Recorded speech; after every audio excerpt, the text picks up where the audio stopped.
Direct से indirect में change करना। जब एक्सक्लेमेटरी सेंटेंसेस, जहाँ पर किसी भी सेंटेंस में किसी भी हर्ष का, विषद का, क्रोध का, आश्चर्य का या प्रशंसा का भाव हम व्यक्त करते हैं, तो उन्हें कैसे हम ट्रांसलेट करते हैं। इसके लिए हम जो भी एक्सक्लेमेटरी सेंटेंसेस होते हैं उनका डायरेक्ट से इनडायरेक्ट स्पीच बनाते समय रिपोर्टेड वर्ब को सेंटेंस में आए भाव सूचक शब्द के अनुसार बदलते हैं। जैसे कि हम यहाँ पर देखेंगे कि अगर वाव लिखा है यानी वो एक प्रसन्नता का भाव है, तो यहाँ पर उसके लिए सेट की जगह एक्सक्लेमेट विद द जॉय लिखा जाता है। वॉट, गुड, गॉड, जब ऐसे शब्द हों तो वो भाव प्रकट करते हैं आश्चर्य का, विस्मय का या हैरानी का, तब यूज किया जाता है exclaimed with surprise. Then well done, bravo, ऐसे शब्द जब आते हैं सेंटेंस में तो वो किस चीज को व्यक्त करते हैं, प्रशंसा को व्यक्त करते हैं, तब हम बोलते हैं एक्सक्लेम्ड विद प्रेज्ड। सॉरी यानी दुख का भाव या प्रायश्चित का भाव है, अफसोस का भाव है, तब हम यहाँ पर यूज करते हैं exclaimed with regret. Oh, nonsense, ये तिरस्कार और घृणा के भाव को व्यक्त करने के लिए एक्सक्लेम्ड विद कंटेम्प्ट का यूज करते हैं। अलास यानी दुख या शोक को व्यक्त करने के लिए एक्सक्लेम्ड विद सॉरो यूज करते हैं। हाउ यानी हैरानी को बताने के लिए एक्सक्लेम्ड विद रिग्रेट करते हैं। ओह, सरप्राइज या ऐसी कोई चीज दुख वाली बात है, शौक वाली बात है, तब हम बात करते हैं सरप्राइज विद सॉरो। अब पहला तो रूल ये हो गया कि जो भी भाव हो उसके अकॉर्डिंग सेट को चेंज करके हम यहाँ पर एक्सक्लेम्ड विद लगाते हैं। दूसरा इसमें है कि जहाँ इन्वर्टेड कोमा हो उसको हटाया तो वापस यहाँ पर दैट लगाया जाता है। तीसरा इसका पॉइंट है कि जो भी एक्सक्लेमेटरी वाले जो वर्ड्स होते हैं जैसे आ, ऊ, आओ, चलास आदि जो वर्ड्स होते हैं इन सबको हम हटा देते हैं और इसे एज ए एक अफर्मेटिव सेंटेंस आप ट्रांसलेट करते हैं। जैसे कि एक सेंटेंस है, she said, "Oh, I lost my mobile." She exclaimed with sorrow that she had lost her mobile. Sentence को एज एग्जाम्पल सीखेंगे। She said, "Oh, I lost my mobile." तो she said को हमको बताना है उसने अपना मोबाइल खो दिया, मतलब दुख की बात है। She exclaimed with sorrow. Exclaimed with sorrow. अब ये out सब हटा देते हैं, तो ये हटा दिया गया। जब ये इन्वर्टेड कोमा का खोला गया तो यहाँ पर दैट यूज हुआ। That I change what she said, तो शी लॉस्ट यानी ये सिंपल पास्ट में है तो अब ये हो जाएगा पास्ट परफेक्ट में, तो शी हैड लॉस्ट माई भी शी से चेंज हुआ तो हो गया हर mobile. She exclaimed with sorrow that she had lost her mobile. Second sentence लेते हैं, they said, "Hooray, we have won the match." अब hooray यानी किसी खुशी और प्रसन्नता की बात है ना, तो they exclaimed with joy that we change होने वापस they के पास गया, they have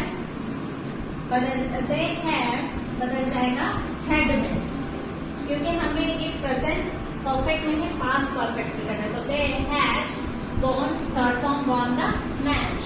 They exclaimed with joy that they had won the match. एक और चीज है, कभी कभी ऐसे सरप्राइज में बोलते what an idea,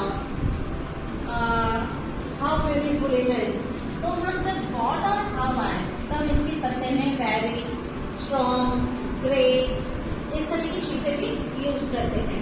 He said, "What a dress." He exclaimed with surprise that it was very good dress. Second sentence जैसे है, what an idea. It was a great idea. इस तरह से हम exclamatory sentence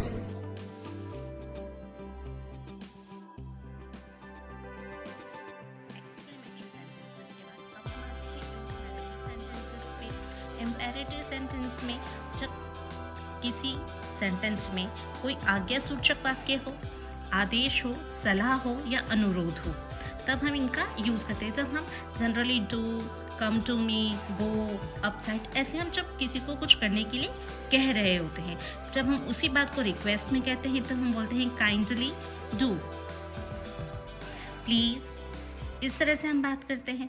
रिपोर्टेड वर्ब के tell को बदलकर ask में कर देते हैं, ऑर्डर में कर देते हैं, कमांड में कर देते हैं, सजेस्टेड में कर देते हैं या एडवाइस में बदल देते हैं। ये डिपेंड करता है कि उसका भाव क्या है। अगर किसी को कोई आदेश दिया जा रहा है तो ऑर्डर कहेंगे, किसी से कुछ पूछा जा रहा है, करने के लिए कहा जा रहा है आस्क, कमांड, सजेस्ट, किसी को सलाह दी जा रही है कोई कार्य करने के लिए तो सजेस्टेड, और एडवाइस में बदलते हैं। दूसरा इसका रूल है डायरेक्ट स्पीच में रिपोर्टेड वर्ब में ऑब्जेक्ट रहे या न रहे, इनडायरेक्ट सेंटेंस में ऑब्जेक्ट ज़रूर लगेगा। जैसे कि अब एक और थर्ड पॉइंट पहले पढ़ लेते हैं। प्लीज़ और काइंडली जैसे जो वर्ड्स होते हैं उनको हम हटा देते हैं इन सेंटेंस में से और इम्पेरेटिव सेंटेंस को सिंपल अफर्मेटिव सेंटेंस में बदल देते हैं। फोर्थ इसका रूल है कि जहाँ हम ये इन्वर्टेड कोमा हटाकर अब टू लगाते हैं, इन्वर्टेड कोमा हटाकर टू लगा देते हैं। फिफ्थ है यदि नेगेटिव सेंटेंस है और उसमें डू नॉट है तो उसको हटा देते हैं और अब हम इसकी जगह लगाते हैं नॉट टू। या फॉरबैट का यूज़ भी कर सकते हैं, परंतु फॉरबैट के साथ फिर हम नॉट टू का यूज़ नहीं करते क्योंकि फॉरबैट का मतलब ही होता है नो, नहीं। हम यहाँ पर एक नेगेटिव सेंटेंस को बना रहे हैं। उसने अपने मित्र से कहा झूठ मत बोलो।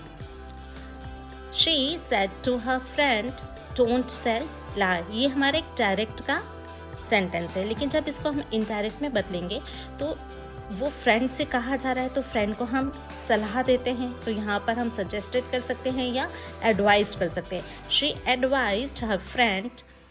अब इन्वर्टेड कोमा हटेगा, कुछ नहीं लगा है, डायरेक्ट क्या लगा है, नॉट टू की जगह, डोंट की जगह नॉट टू टेल लाई। इसे एक दूसरी तरह से बनाएंगे। She forbade her friend to tell lie। अब फॉरबैट लगा है तो नॉट टू नहीं लगेगा और जब हमारा इन्वर्टेड कोमा हमने हटाया तो यहाँ पर हमने इसे टू लगा के बनाया। एक और सेंटेंस समझ लेते हैं। I said to Rahul, don't pluck the flower। I ordered Rahul not to pluck the flower। I forbade Rahul to pluck the flower।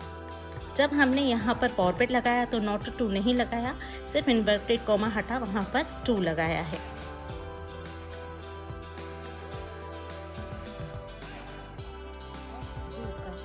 Use of do लगाते हैं। इम्पेरेटिव सेंटेंस के पहले डू का यूज सेंटेंस को जोरदार बनाने के लिए किया जाता है।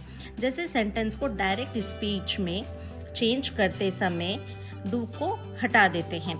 जैसे कि एक एग्जाम्पल है, she said to me to come again, तो she requested me to come again. यहाँ पर हमने सेड को रिक्वेस्टेड में बोला है और इन्वर्टेड कोमा हटा के टू लगाया है, डू हटा दिया गया है। He said to me to read the Gita. He said to को हटा के हम एडवाइस लगा सकते हैं। She advised me to read the Gita. Inverted comma हटा के हम यहाँ पे टू लगाएंगे, डू हटा दिया जाएगा। इसके लिए read the Gita, to read the Gita. यहाँ पर एक नोट है, डू का यूज मेन वर्ब के रूप में हो तो डू को नहीं हटाते हैं। She said to me do this work at once. अब ये एक आदेशात्मक सेंटेंस है, यहाँ पर डू मेन वर्ब का कार्य कर रहा है, इसलिए ये डू यहाँ से नहीं हटेगा। She said me to do this work at once. ये एम्पैथिक सेंटेंस नहीं होके एक नॉर्मल सेंटेंस है। Imperative and tag questions. अब टेक क्वेश्चंस यानी पीछे एक हम किसी को कुछ करने के लिए कहते हैं, यानी एक ऑर्डर ही है लेकिन साथ में उसके एक क्वेश्चन भी लगा देते हैं। He said to me, inverted comma, open the door, will you? क्या कर दोगे? He asked me, उसने मुझसे पूछा, to open the door, दरवाज़ा खोलने के लिए। अब ये जो टैग क्वेश्चन था इसे यहाँ से हटा दिया गया है। She said to me inverted comma shut the door will you, इसी भी सेम इसी तरह से बनाएंगे. शी आस्क्ड मी या she requested me to, inverted comma के जगह to, shut the door only. This will not come with it.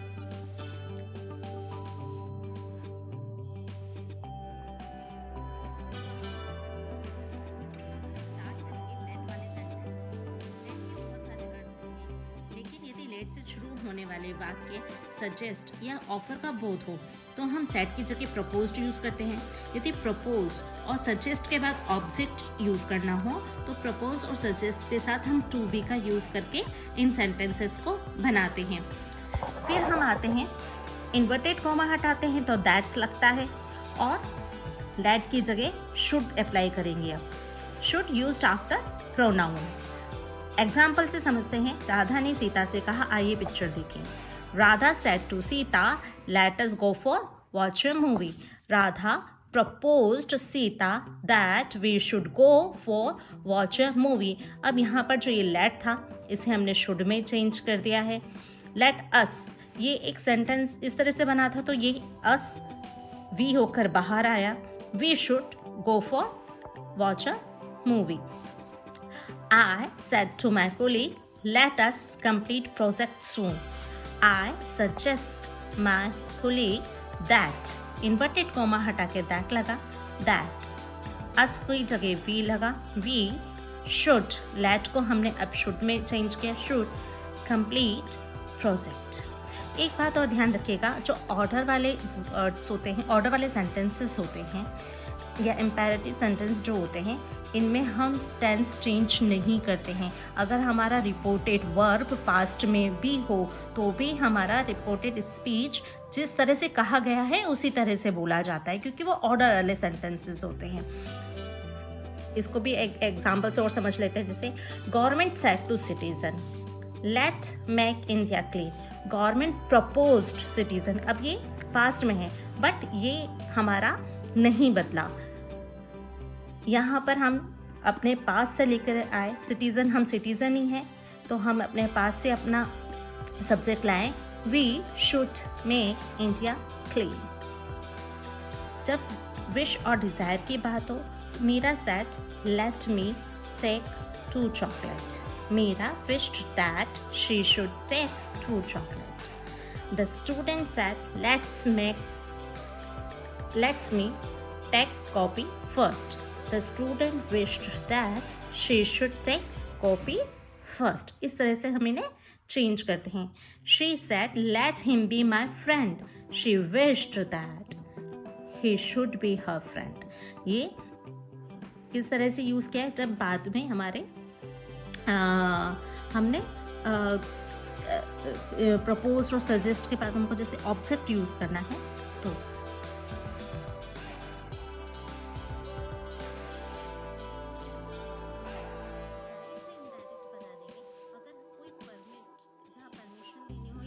करना हो, ऐसे सेंटेंस का यूज करना हो, ऐसे सेंटेंस को डायरेक्ट से इनडायरेक्ट में कन्वर्ट करना हो तब हम प्रयुक्त वर्ब को टू प्लस वर्ब की फर्स्ट फॉर्म के साथ ही रखते हैं. Raj said to his teacher let me go home. Raj requested his teacher. Teacher से रिक्वेस्ट की जाएगी तो Raj requested his teacher to allow. अब लेट की जगह हमने क्या किया है, to allow him to go home. Ria requested his teacher to let him to go home. Sorry, Raj